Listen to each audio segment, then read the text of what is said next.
Bintu Birinye Ebbeyi ebintu biri abusere sabuni wa busere buli kimu kya busere amafuta galinye government yogera kiro abantu boogera kiri opposition yogera kiri kati ntufundikira nga tofunye mazima nenge ebintu bisigaze bikyakoze kitya bikyalinye kyekyo kyembagamba banna Uganda government bayisanga abantu ba boda kubanga bwejja ne information omutuufu mugenda muwakanya kati kyekola kubanga tebakikulimbanga wansi w'enjuba nti waliwo omuntu omugagga gwosinga amagezi obuzibu obumu ku bukyalimba na Uganda kwe kulowooza nti minisita Kashayija abala trillioni z'eggwanga n'abala budget gwakutta akasimu ka akasamusanga galakise miliyoni 1.2 nti omusinga amagezi olwokuba olina kaddiguli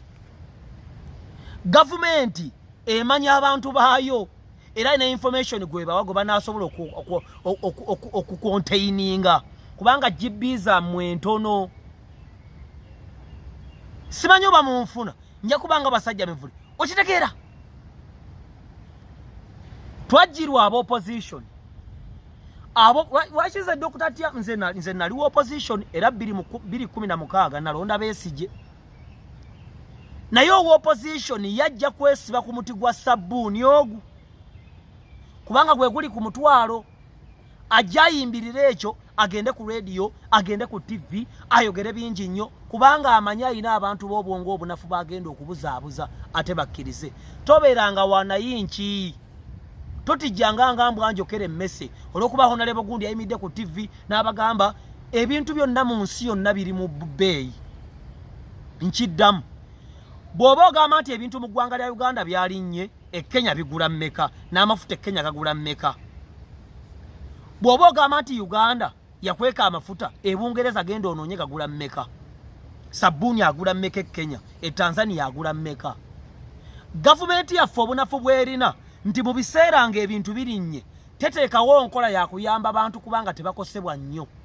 bwe bunafu bwekola ki kati owa opposition ye talina kyagenda kulondamu yagenda kujja bamuwulirize agambe Museveni yakweka sabuni naawe owulirize kyokka nga kikwemisa wamala P7 otula PLE nze Dr. Tiamale sitwalibwa mu ekyo ekyokuba ni gavumenti nze kambuze ekibuuzo nakibuuza amakolo kavuma y'omu kuba kuba essimu bulironako yawakanya bagenda kulaga ebifaananyi bye South Africa obulamu bw'okwemulugunya obw'okuvuma obw'okujerega buli kaseera kino kibi ekyo kibi ekyo gavumenti ekoze bweti gwanenya wanaabye gwanenya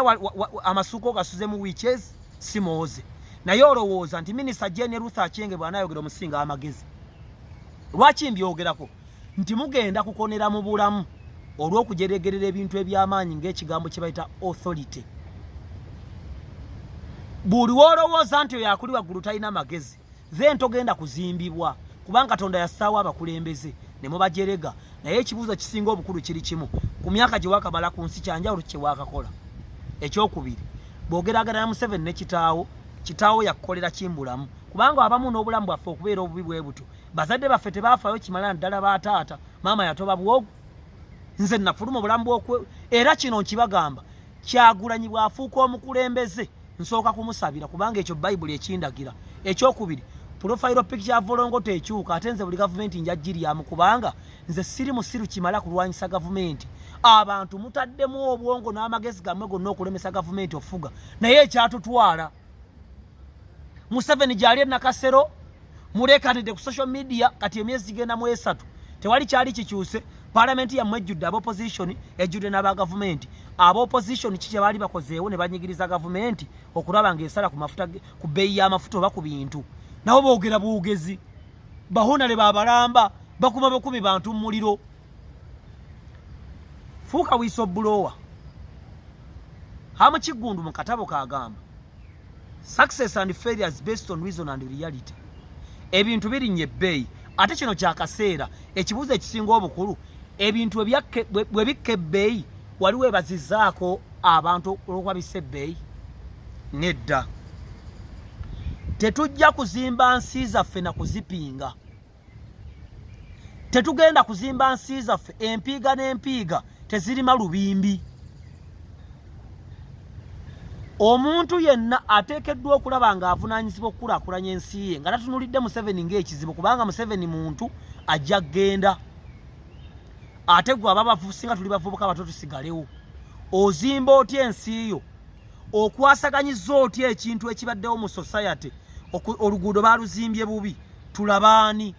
twogererewa social media tujeyamisiza tutya kubanga nyinza okwemulugunya ku social media kati nze ndiwe Masaka emwanyi tuwulira mu bazikwasa omuntu omu yabazitunda kati zagudde ebbeyi ffe tetufunamu nate sinza kugera nga nti Museveni oli musiru lwaki emwanyi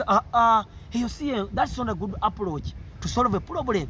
We must be problem solvers. A good problem solver is a person who respects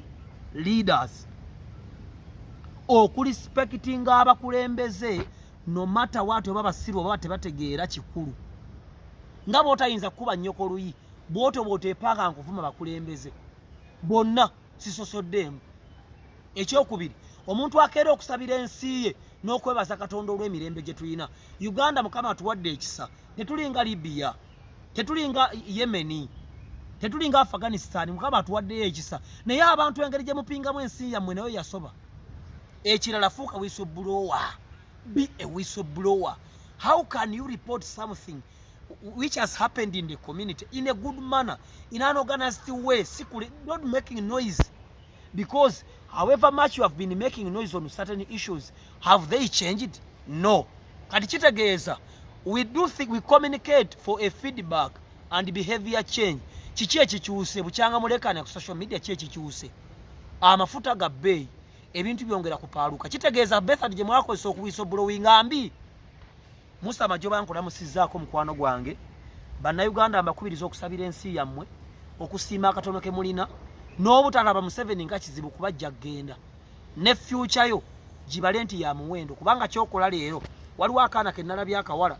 kabadde ku social media ne kagamba, in fact baba nampaka video kaako kagambye tukomyewo tubba abasajja bammwe. Kaana kali mu uniform ya ssomero, mwana muwala yakomyewo ne yeetonda naye ng'ebintu byatambula dda. Kati ebyo ebintu ebinaafuluma nga wese emyaka 3 ng'oyo omuwala alina abaana agenda kubagamba ki? Kyokola leero yenkyayo, zimba ensi yo, loopa ekigenda mu maaso ekibi. Emmwanyi, abalina emmwanyi twegatte ffena tukole eddoboozi lyawamu nga si kuvuma na kuwemula. That is not a civilized way of handling issues and whistleblowing.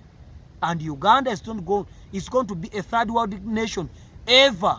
if we handle issues like the way we are handling them today. God bless you.